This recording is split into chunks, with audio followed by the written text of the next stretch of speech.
Good job, Annie. Welcome back, loyal fight fans, to another fantastic, fan-friendly episode of Boxing. This one a little bit on the fly, as I have been extremely busy, and I really do apologize for that. But we're fitting this one in here. Listen, this isn't a huge fight week, but I really thought that, you know what, I'm going to do an episode for this, because not only do I have some good gambling picks to give you guys as usual on this show, but also, this is a sneaky weekend of boxing, because it's quite good, as a matter of fact. If you guys are boxing fans at all, I'm sure you notice we have fights on Friday. We even have some on Saturday, and maybe even a one weird one on Sunday if you so choose to view that as well. But I'm sure you guys noticed that we have the Luis Alberto Lopez versus Joet Gonzalez fight, on Friday. Tomorrow, and that will be a great fight. I really think that'll be a fantastic fight. But what's sneaky about this weekend in boxing is that a lot of the undercard stuff, I bet you guys maybe didn't notice this, but we have Xander Zayas fighting on these undercards. We have the return of Robson Conceição, which we're big fans of on this show. How about Ruben Villa fighting? How about Jermaine Ortiz fighting, fresh off that Vasyl Lomachenko, very close fight with Vasyl Lomachenko.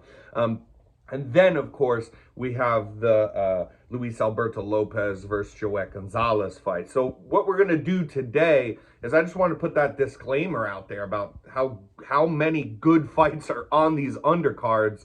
And if you've been keeping up on this show, we do unknown to casuals. Some of these guys have already been on those episodes. We like to tell you about some of these guys on the undercards, because these are very, very good undercards for this weekend.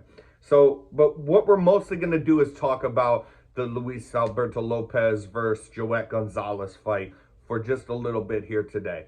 So I think this fight will be very good, very fan-friendly. We have a guy in Luis Alberto Lopez who we've been real high on this show. I've told you guys about how crazy of an underdog he has been time and time and literally time again.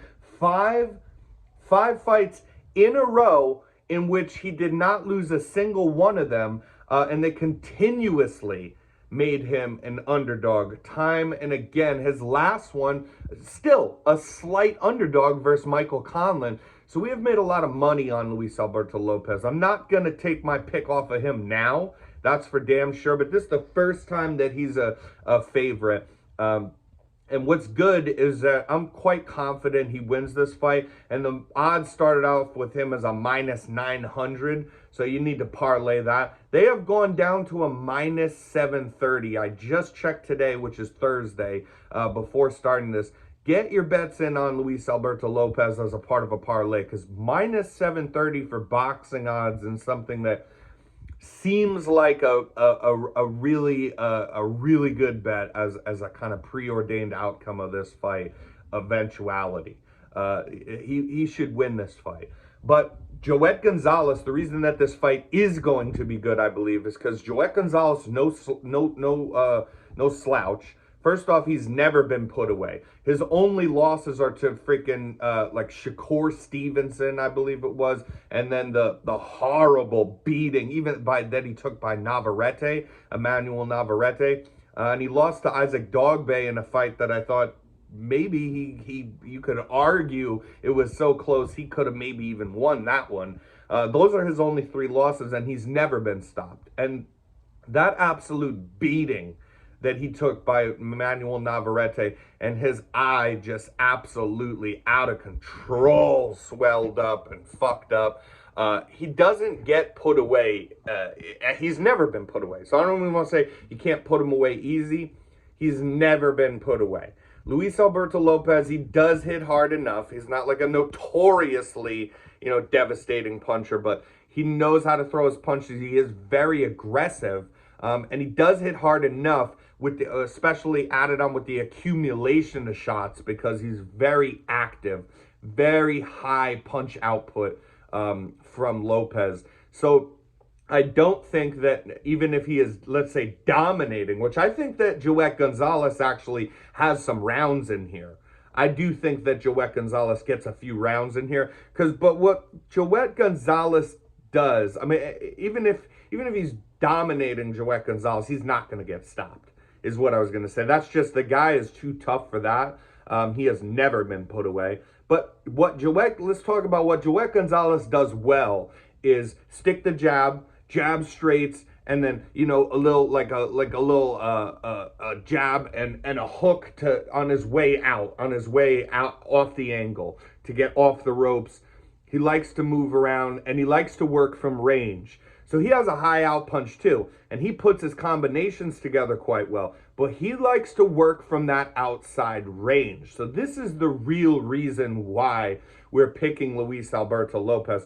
Not just because, oh, I'm a fan of the guy. I'm a fan of Joet Gonzalez as well. But it's the style matchup. So you have a guy in Joet Gonzalez that needs to be working from the outside range to let off his combinations. Doesn't so much like to fight. He can, but he does not prefer to fight inside the pocket, versus a guy that does like to fight inside the pocket. So the question, no matter who these people are, if you have a matchup like that, the question is always, how well can the inside fighter, the guy who likes to fight in the pocket, how well can he close the distance? Do we believe that he'll easily enough close the distance so that he can fight in the style in which he is accustomed to fighting and get the kind of space that he wants in the fight easily enough? And that's always going to be your question about that kind of style matchup. And I think that in the case of Luis Alberto Lopez, yes, he has good head movement. He does a lot of unorthodox stuff as well. His angles are decent. You know, he likes it on the inside, but he can angle out and press at a different angle to get on the inside. He has good enough head movement to slip some shots to work his way inside. We do see that all the time. We saw it in the Josh Warrington fight, although Warrington likes to fight in the inside too because he likes to headbutt a lot. But we saw that in the Michael Conlan fight. Michael Conlan's a guy who likes to stick and move on the outside and be just a very crisp and better, cleaner striker. Counter people, get back on the outside and stick the jab more and stab jab to the body. That's the Michael Conlan special right there. And Michael Conlan was doing that, but it didn't ever deter Alberto Lopez from getting inside on him nonetheless. And when he did, you know, that was just a devastating uppercut. I mean, you could see that he was looking for that uppercut on Conlan because he saw that would work. And eventually, of course, it did. He is an inside fighter through and through.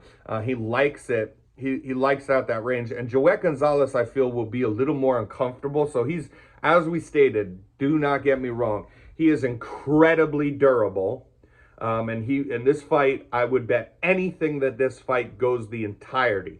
This fight goes all 12 rounds, goes the distance, 100%, because of Joet Gonzalez's toughness. And because early enough, he might be able to have some success to get some rounds in there. But this should be a Luis Alberto Lopez victory. Now, if you parlay him at minus 730, Luis Alberto Lopez to win, Jermaine Ortiz at minus 1,000, Ruben Villa, you can throw him on there. He should win, but that's a minus 2,000, so I'm not bothering with that. Robson Conceição only a minus 1,000. And you parlay those guys together, you're going to get down to about minus 200 odds. So $200 to win 100 and around about that. And this is a very safe parlay. This is an incredibly safe parlay. So sometimes what I do, just before we go here is as far as gambling goes, is if I can narrow it down to that kind of range, and it's so safe, it's so easily safe. You have minus 1,000s, minus 700s that you know should win the fight for sure. You know, I'll throw $300 to win 150, something like that. You know what I mean? So, yeah. So it should be a great weekend of fights. That's your parlay for the boxing right there. And I might even put out one before Saturday as well, because these fights are on Friday. And if you win these fights, and I win these fights. Might throw out a Saturday little short for some UFC picks, which also seemingly that's not exactly my specialty, but I keep up on that plenty enough that I make very good picks in that as well. And sometimes when you get certain cards put together like this UFC card coming up, you can make that work very worthwhile for your gambling, because basically in the UFC stuff, for the MMA picks in general, whether it's UFC, Bellator, PFL, any of these places, basically what happens is that you can have fighters that you believe in so much that like kind of they're gonna win, sometimes, hence like a Jermaine Ortiz win here at minus 1,000. Well, for those exact translation of odds in MMA though, where you have a guy like Jermaine Ortiz, like, okay, he's gonna win, he's gonna beat this guy, and we know that. So the minus 1,000 in boxing translates in MMA to be like a minus 400, a minus 500 at most.